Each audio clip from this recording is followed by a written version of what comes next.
une rentrée à retardement. Un peu plus tard que les autres émissions, le programme Quelle époque fait sa rentrée ce samedi 9 septembre 2023 sur France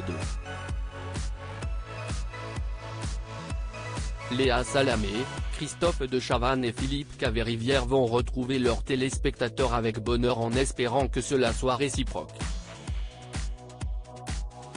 Dans l'émission On refait la télé sur RTL, Léa Salamé s'est confiée sur son track avant l'émission et ses petits rituels qui la rassurent. Mon rituel si est toucher Philippe Caverivière, je le touche avant que le générique parte, d'une manière ou d'une autre, rapporte Télé Loisirs reprenant les propos de l'animatrice.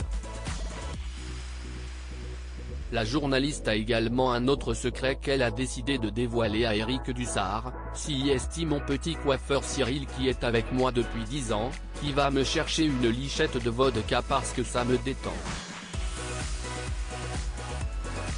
Je devrais pas dire ça parce que si pas bien, si complètement psychologique, parce que si rien. Visiblement, ça fonctionne puisque même si l'abus d'alcool est dangereux pour la santé, la goutte de vodka porte chance à Léa Salamé qui est de plus en plus à l'aise à l'exercice de la présentation en solo.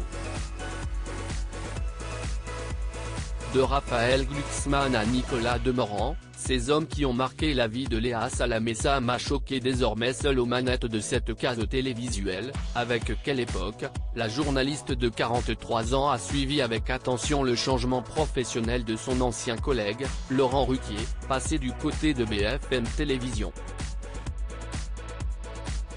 Moi ça m'a fait un petit choc quand j'ai lu qu'il quittait le service public parce qu'il est vraiment une image du service public, a-t-elle admis dans On refait la télé sur RTL, selon Pure Média.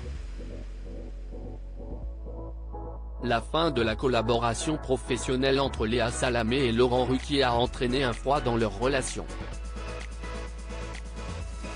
Mais, ils gardent un immense respect l'un pour l'autre, et de jolis souvenirs d'émissions en tête.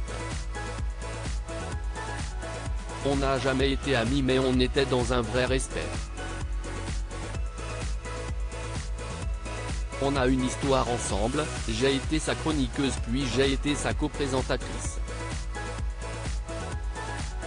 Il n'était pas heureux, il est parti, je ne vais pas revenir sur l'épisode mais je lui souhaite le meilleur à BFM, a ainsi déclaré la co-animatrice de la matinale de France Inter, lors de son passage à RTL.